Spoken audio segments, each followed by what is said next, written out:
Hi all. So after the final declaration of JEE Advanced 2024, അഡ്വാൻസിന്റെ റിസൾട്ടിന് ശേഷമാണ് counselling start ചെയ്യുക.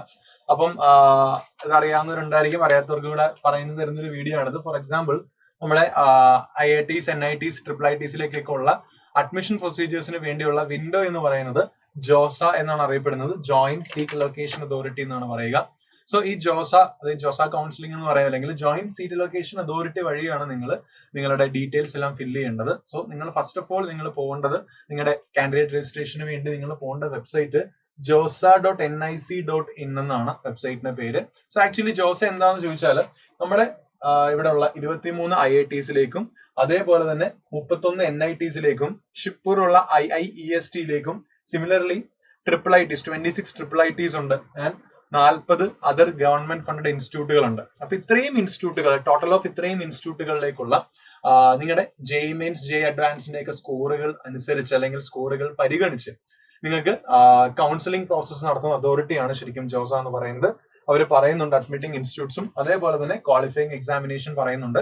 So if you have qualified, ഈ പറഞ്ഞ ഏതെങ്കിലും exam നിങ്ങൾ ക്വാളിഫൈ ചെയ്തിട്ടുണ്ടെങ്കിൽ നിങ്ങൾക്ക് ജോസ കൗൺസിലിംഗിന് അപ്ലൈ ചെയ്യാവുന്നതാണ്. സോ ഇവിടെ JEE അഡ്വാൻസ് 2024 ഉണ്ട്, BE ആർക്കിടെക്ചറിന്റെ JEE മെയിൻ 2024 പേപ്പർ ഉണ്ട്, BE ബിടെക്കിന്റെ JEE main paper and similarly BE പ്ലാനിങ്ങിന്റെ JEE main 2024 paper. ഇത്രയും ക്വാളിഫൈങ് എക്സാമിനേഷൻ ക്രൈറ്റീരിയയിൽ നിങ്ങൾ ക്വാളിഫൈഡ് ആണെങ്കിൽ നിങ്ങൾക്ക് എന്ത് ചെയ്യാം, ഈ ജോസ കൗൺസിലിംഗ് വഴി നിങ്ങൾക്ക് അപ്ലൈ ചെയ്യാവുന്നതാണ്. സോ അവിടെ ശ്രദ്ധിക്കേണ്ട കാര്യം സ്കെഡ്യൂൾ ആണ്. സ്കെഡ്യൂൾ ശ്രദ്ധിക്കണം. നമുക്ക് 2 ദിവസം മുമ്പാണ് അഡ്വാൻസിന്റെ റിസൾട്ട്സ് വന്നത്. സോ ഈ സ്കെഡ്യൂൾ നിങ്ങളൊന്ന് ചെക്ക് ചെയ്താൽ നിങ്ങൾക്ക് മനസ്സിലാകും. അതായത് ശരിക്കും പറഞ്ഞാൽ 24th ഏപ്രിലാണ് JEE മെയിൻസിന്റെ ഏപ്രിൽ സെഷനിലെ റിസൾട്ട് അനൗൺസ് ചെയ്യുന്നത്. അതിനുശേഷം സാറ്റർഡേ 9 ജൂൺ, അതായത് 2 ദിവസം മുമ്പാണ് JEE അഡ്വാൻസിന്റെ റിസൾട്ട് വരുന്നത്. അതിനുശേഷം ഇന്നലെ, ദാറ്റ് ഈസ് 10 ജൂൺ 5 മണിക്കാണ് ശരിക്കും രജിസ്ട്രേഷൻ ചോയ്സ് ഫില്ലിംഗ് റൗണ്ടുകൾ ഓപ്പൺ ആയിട്ടുള്ളത്. Candidate registration choice filling for academic programme under JoSAA starts. So candidates qualify for അതിന്റെ കാര്യങ്ങളും പറയുന്നുണ്ട്, ATയുടെ കാര്യങ്ങളും പറയുന്നുണ്ട്. Pre payment of the JoSAA seat acceptance fee starts, അതും അതേപോലെ പ്രീ പേയ്മെന്റ് നിങ്ങൾ എത്ര രൂപ അടയ്ക്കണം ഇതിന്റെ കൗൺസിലിംഗ് പ്രോസസ്സിന് വേണ്ട കാര്യങ്ങളെല്ലാം അതിൽ പറയുന്നുണ്ട്. അപ്പൊ 10ാം തീയതി തുടങ്ങി, വൈകുന്നേരം 5 മണിക്ക് തുടങ്ങുന്ന 10ാം തീയതി ഇത് ആക്ച്വലി സാറ്റർഡേ 15 2 മണിക്ക് മോക്ക് സീറ്റ് അലോക്കേഷൻ 1 ഉണ്ടാകും. അതായത് നിങ്ങളുടെ ചോയ്സുകൾസ് അനുസരിച്ച് നിങ്ങൾക്ക് എവിടെയാണ് സീറ്റ് അലോക്കേറ്റ് ചെയ്തതെന്ന് അറിയുന്നതാണ് ശരിക്കും ഈ മോക്ക് സീറ്റ് അലോക്കേഷൻ എന്ന് പറയുന്നത്. Filled by as on June 14 വരെയാണ് ശരിക്കും. ഇപ്പം നിങ്ങളിപ്പം ഇന്നലെ 10 മണിക്ക് സ്റ്റാർട്ട് ചെയ്ത ജോയിന്റ് നിങ്ങൾക്ക് കൊടുക്കാനുള്ള ഡീറ്റെയിൽസ് ഈ വരുന്ന 14 വരെയാണ് തീരുന്നത്. അതിനുശേഷമാണ് 15ന് മോക്ക് സീറ്റ് അലോക്കേഷൻ വരിക. അതിനുശേഷം രണ്ടാമത് നിങ്ങളുടെ ചോയ്സ് ഫില്ലിങ്ങിന്റെ ബേസിൽ പിന്നെയും ഒരു എന്ത് ചെയ്യാം, ചോയ്സ് ഫില്ലിംഗ് ഉണ്ടാകും.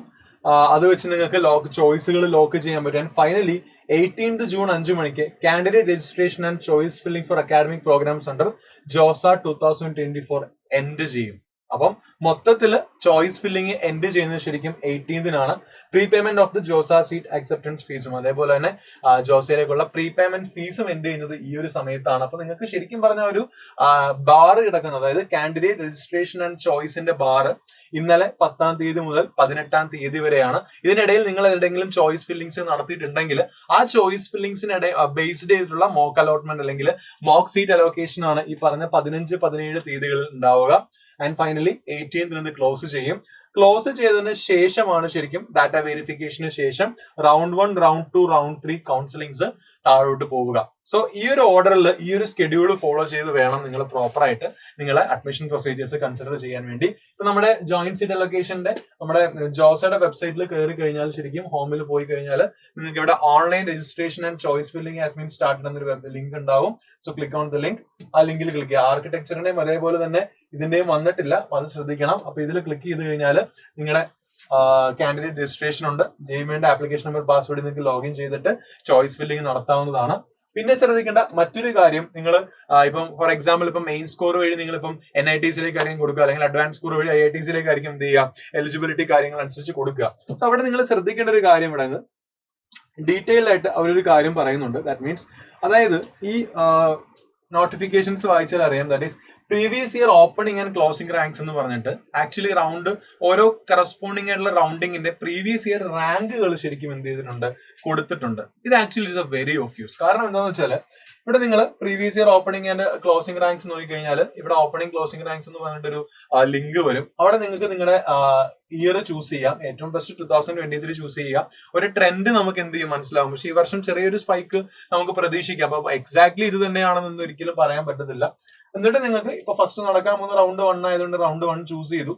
അപ്പൊ നിങ്ങൾക്ക് ഇത്രയും റൗണ്ടുകൾ ഇപ്പൊ നിങ്ങൾ സ്കെഡ്യൂൾ നോക്കിയാൽ അറിയാം. ഈ സ്കെഡ്യൂൾ നോക്കുമ്പോൾ round 1, round 2, round 3, similarly round 4, അത് കഴിഞ്ഞ ഐഡിസ്, ഇങ്ങനെയാണ് ശരിക്കും എന്ത് ചെയ്യുക, ഓരോരോ റൗണ്ടുകളായിട്ട് ജോസ കൗൺസിലിംഗ് നടക്കുക. സോ അങ്ങനെ വരുമ്പം ഇവിടെ നിങ്ങൾ നോക്കിയാൽ നിങ്ങൾക്ക് മനസ്സിലാവും അതായത് നിങ്ങൾക്ക് ഇപ്പം നിങ്ങളുടെ ഒരു റാങ്കിനനുസരിച്ച്, നിങ്ങളുടെ തന്നിരിക്കുന്ന ജെഇമെയിന്റെ റാങ്ക് അനുസരിച്ച് നിങ്ങൾക്ക് ഏത് ഇൻസ്റ്റിറ്റ്യൂട്ട് ആണ്, ഇപ്പൊ ഫോർ എക്സാമ്പിൾ ഞാൻ NIT ആണ് നോക്കുന്നതെന്ന് വിചാരിക്കുക. റൗണ്ട് 1 ഇൻസ്റ്റിറ്റ്യൂട്ടിന്റെ പേര് ഞാൻ നോക്കുന്ന NIT കാലിക്കറ്റ് ആണെന്ന് വിചാരിക്കുക. NIT കാലിക്കറ്റിൽ അക്കാഡമിക് പ്രോഗ്രാം, ഞാൻ അക്കാഡമിക് പ്രോഗ്രാം ഇപ്പൊ നോക്കുന്നത് computer science and engineering and ടെക്നോളജിയാണ്. കാറ്റഗറി നിങ്ങൾക്ക് നിങ്ങളുടെ OBC കാറ്റഗറി ആണെങ്കിൽ അത് കൊടുക്കാം, ജനറൽ ആണെങ്കിൽ ജനറൽ കൊടുക്കാം, ഓൾ വേണമെങ്കിൽ അത് കൊടുക്കാം. ഞാൻ ഓപ്പൺ കാറ്റഗറിയാണ് നോക്കുന്നത്. സോ അതിനുശേഷം സബ്മിറ്റ് ചെയ്ത് കഴിഞ്ഞാൽ താഴെ NITയിലെ റൗണ്ടിനനുസരിച്ചുള്ള ഓപ്പണിംഗ് ക്ലോസിംഗ് റാങ്കുകൾ വരും.